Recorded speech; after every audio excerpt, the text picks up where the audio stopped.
Oakley hits the entertainment bullseye every week with her hard riding.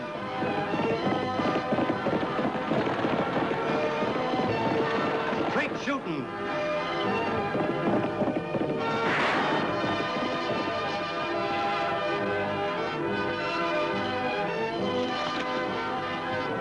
And suspense.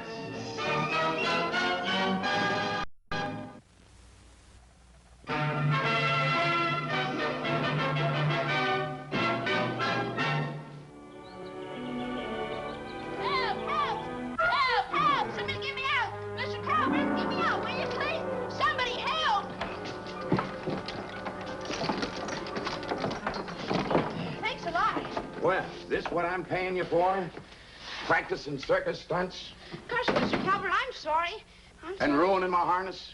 But, Mr. Calvert, the chair slipped and I sort of just caught myself. You ought to be ashamed of yourself, Tagg Oakley. Playing. When I hired you to clean and polish the saddles and other gear. But I have, Mr. Calvert, I have. Sure. Look, I did this one, and that one over there. Well, here. Gee, thanks a lot. Here's another 15 cents for doing a nice job. Gee, you're only joshing. Why, of course. Say, are there any other chores you want me to do, like clean up the yard or something? The yard? Uh-huh. Are you admitting you didn't do a good job yesterday cleaning up the yard? Oh, that's right, I did do it yesterday. Of course it was a good job. Do you want me to whitewash your stalls? It's worth 50 cents, but I'll do it for a quarter. Some other time, Tagg. Gee, thanks a lot, Mr. Calvert. That's real nice of you. Hi, Mr. Calvert. Hi. Is Tagg in there? Yes, he is. Thanks a lot. Hi, Johnny. Hi, Tess. How'd you make out today? Not too good. I chopped wood for Mrs. Perkins, and all I got was 10 cents and splinters in both hands. Gosh, so far I made $5.35, enough to go to the county fair. Gee, you're lucky. All I was able to make was $1.04. I guess I won't be able to go with you like we planned, Tagg. Gosh, that's too bad. You know, it's getting harder and harder to make an honest nickel. What we need in this country is more paying chores for us kids. I guess you're right. Hey, that's my Uncle Joe.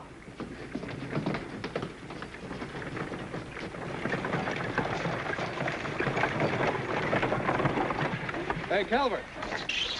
Where you going, Uncle Joe? Saddle Hill, Johnny. Can I go with you? Hello, Dixon. Hello, You call Calvert. me? Yes, looks like I need a new hub and a couple of new spokes. You can have it ready for me by the time I get back from Saddle Hill? I don't see why not. Good. Say, I'm gonna need a horse. Well, take mine. He needs a little exercise. Well, thanks.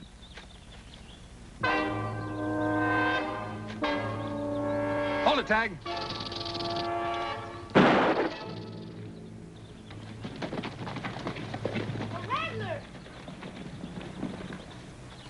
What's going on? Who fired that shot?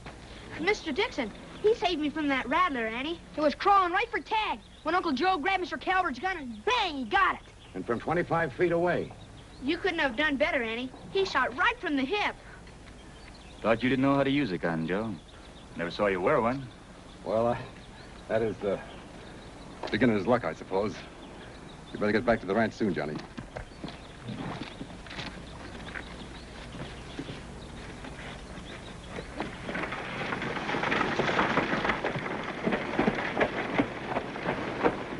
You ever seen your uncle use a gun before, Johnny? No, I haven't. He won't even keep one around the ranch.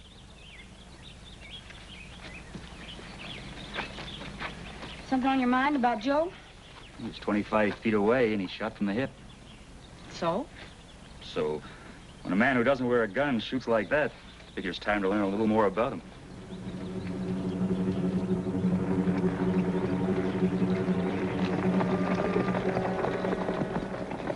Say, do you want some water? Nah, I want to go to that county fair. Yeah, it won't be any fun going to the county fair without you. How about Banker Willis? His windows need washing. Nah, he turned me down. Oh, you must have gotten him when he wasn't feeling so good. Come on, I'll go with you. I'm a sharp dealer, Mr. Willis. Sharp and honest, mind you. But in you, I reckon I've met my match. Well, look what you've got. $17.50 is an awful lot of money to pay for a broken pen and ink set. Yes, but that's a genuine antique. Just the same, I calculate I'll be lucky if I break even. Good day, sir. Good day. Holy Toledo, $17.50 for an old busted pen and ink set. We got lots of old stuff up on our attic better than that. You have? Sure. Uncle Joe's been after me to clean it out. Johnny, we're both going to the county fair. Come on. Hey, Mr. Wade. Huh? Johnny's got an attic full of junk. I mean, antiques. Oh, he has. Sure. They're up at my Uncle Joe's ranch, about 5 miles from town. The Dixon Ranch. You can't miss it. And you can buy them cheap. Cheap? Is your uncle at home, son? No, sir. But he's been after Johnny to clean them out. Well, I'm heading in that direction anyway. I'll see you boys up there in a little while. Good. Let's get our horses.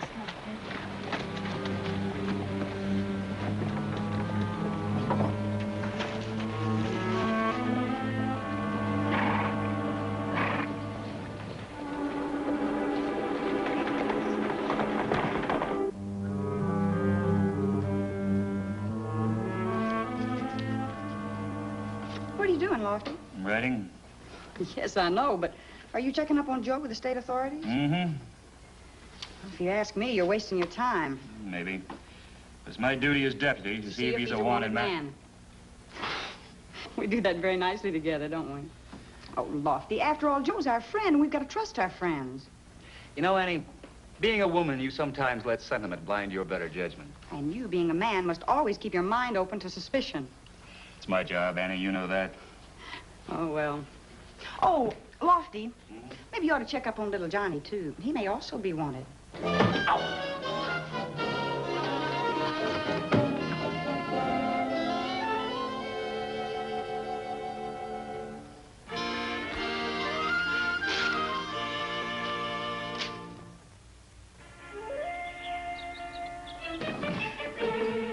Here's a talking machine that antique buyer might like. It's broken, Tagg. Oh, yeah. Well, that ought to make it real antique.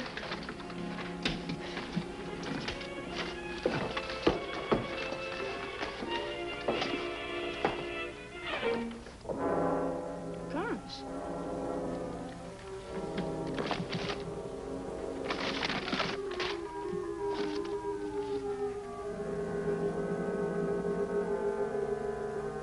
An outlaw and a deputy were slain yesterday, and another desperado captured, when officers thwarted off an attempted bank robbery today. What'd you say, Johnny? Oh, nothing, Tagg. I was just talking to myself.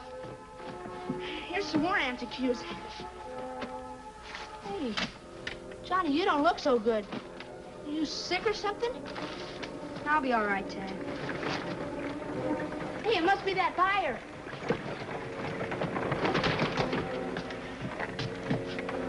It's him, Johnny. Come on, let's get downstairs. Right away. Hurry up, Johnny. We haven't got all day.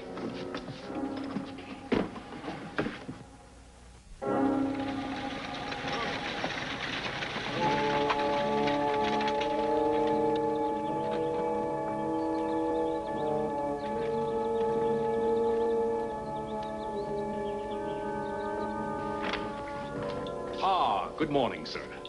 And a good morning to you, sir. Permit me to introduce myself. Homer Willoughby, antique dealer.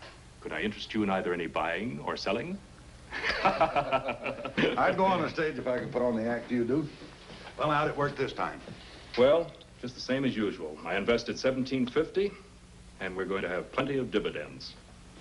Now, here's the layout of the bank.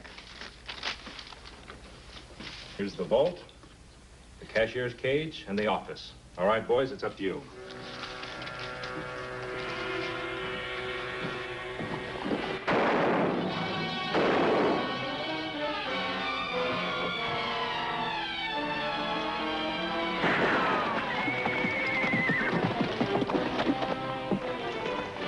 I'll take the one who rode out.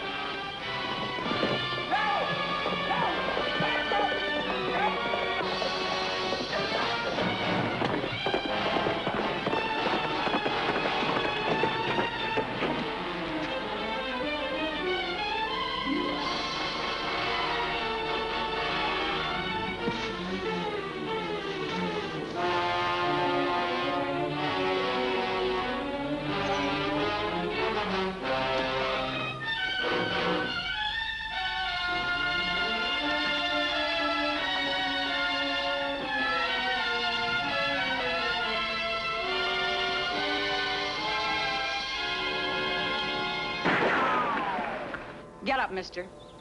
Come on, get out of there. All right, let's go.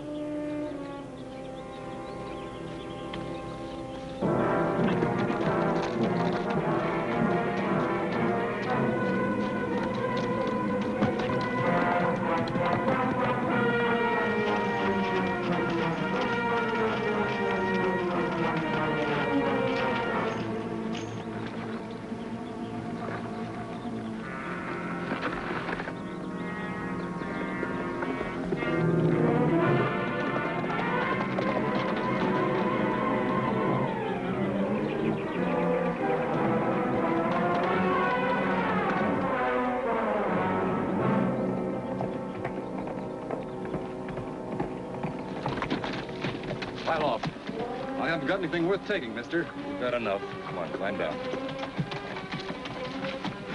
Take off your coat and your hat.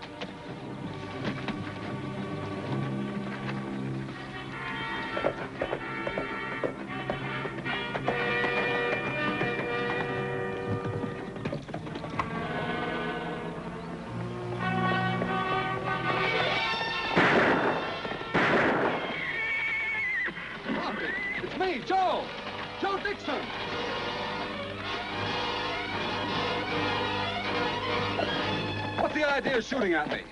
Get out. Where'd you get that horse? Man with a gun took my hat, coat, and Calvert's horse. What happened? He's one of the two outlaws that robbed the bank. I was tracking him. Oh, so that's why he headed me in this direction. He figured you'd recognize his horse and go after me, giving him a chance to make a clean escape. Pretty slick. You think so? Quite a coincidence you're running into him the way you did. What are you driving at, Lofty? Nothing at all. You better come back with me to the office and make out a full report. I'll be very glad to.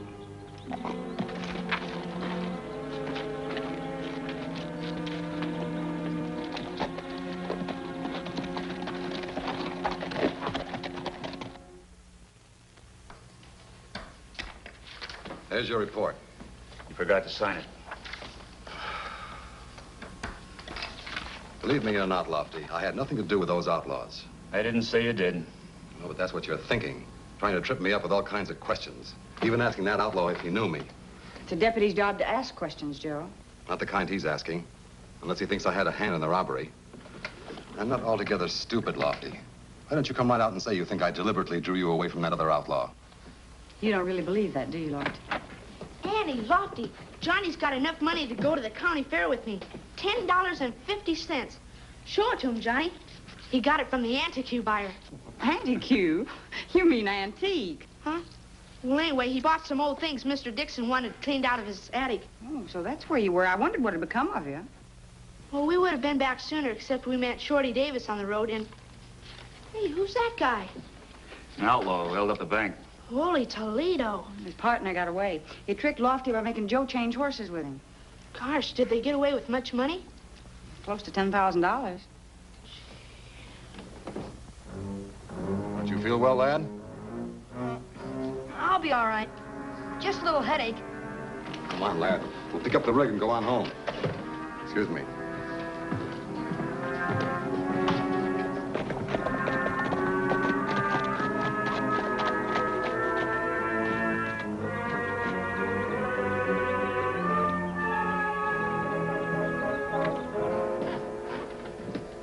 You sure took your time getting back here. Where's the bank money? I ain't got it. Idaho has. Didn't he turn it over to you? I got news for you. Idaho's in jail. What? When you two failed to return here soon enough, I figured something was wrong, so I went back into town and checked. Well, didn't he have the money on him when they grabbed him? No. He must have hid it somewhere. And wherever he hid it, we've got to find it, and we've got to get Idaho out of jail. That's going to take some tall doing. I don't think so, Hardy.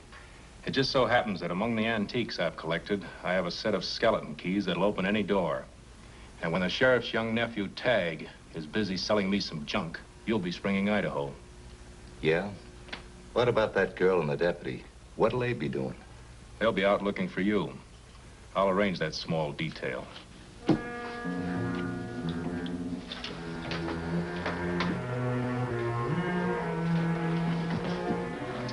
There's somewhere inside. Well, that's all right. Take your time. I will.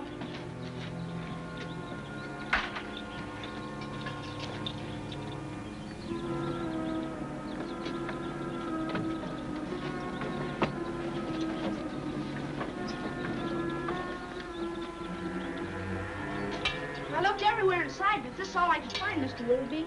Well, Tagg, they certainly don't look like antiques. However, I'll give you 50 cents for the lot. Gee, thanks a lot.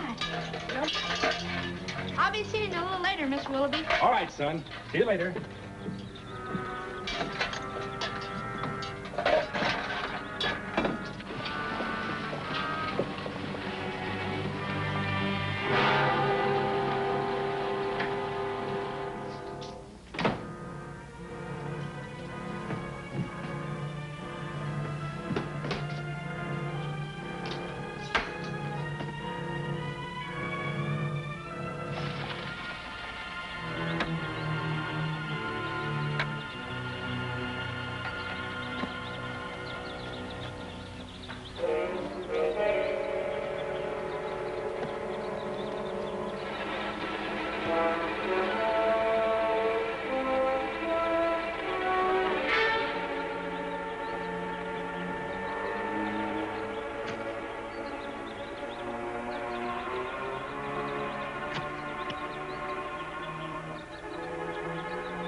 Glad to see you well enough to fatten the wood box, Johnny.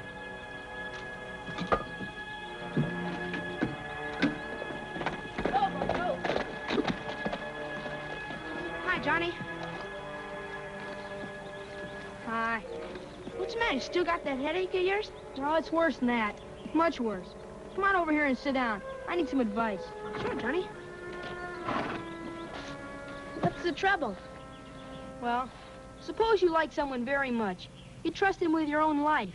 And then something happened to make you think he was no good. What would you do, Tagg? Well, Johnny, that's something a fella's got to decide for himself. But Annie always says to keep on trusting your friends until you're dead sure about them. But if you think you've got troubles, listen to this. That outlaw Idaho broke out of jail a little while ago, and it was all my fault, too. Broke out, huh? Uh-huh. Annie and Lauter are out looking for him now.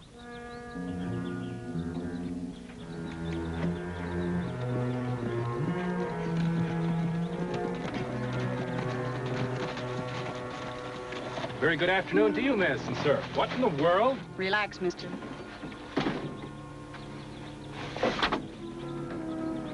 Sorry to have bothered you, mister. We're looking for an escaped outlaw. We just thought he might have hidden in your wagon while you were busy someplace else. Oh, I quite understand, miss. I hope you apprehend the rascal.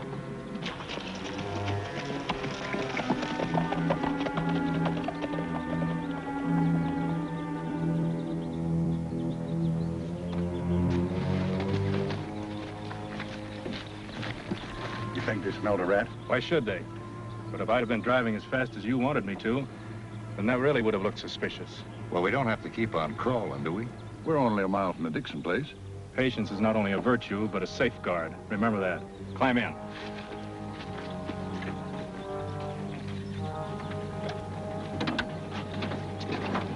Let's go.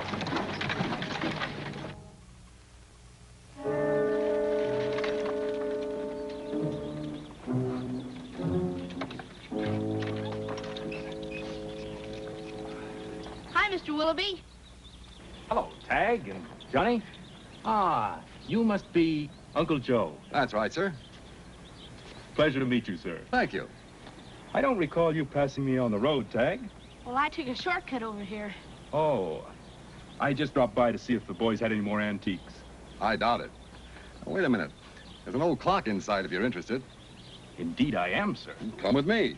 Come on, Johnny. Now, this old clock was left to me by my grandfather. There's the buckboard. It's gone. Then Joe Dixon must have found it. Come on.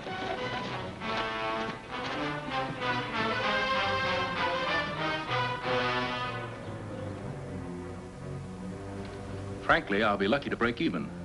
Hold it. You again?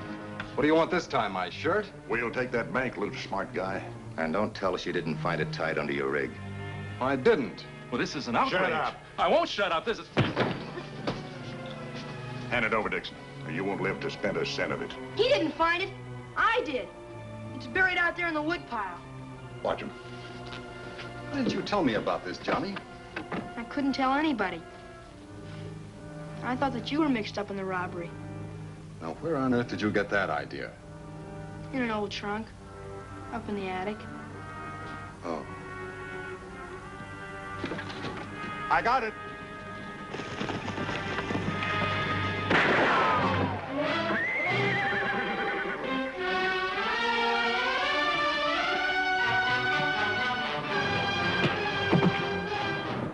Hold it.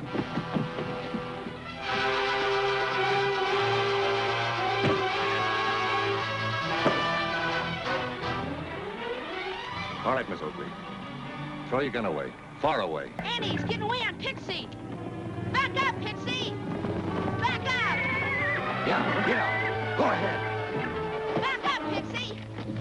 Back up. Yeah. Go ahead. All right, get down. Pixie, you get a whole bushel of carrots for this.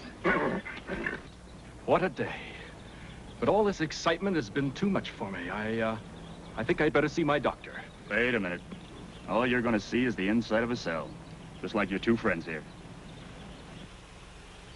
My friends? Why, that's absolutely outrageous. I think you're wrong, Lofty. He stood up to him and let him punch him right in the face. That's right. It's just a cover-up act, Tagg. He's really the brains of the outfit. You know, Mr. Willoughby, it's amazing. All of you clever crooks always forget one little detail. You forgot a wagon leaves tracks you can follow. And when we found no one inside, out in the road, we let you think you were absolutely in the clear. All right, all of you, pile in the wagon. It was my first and only crime.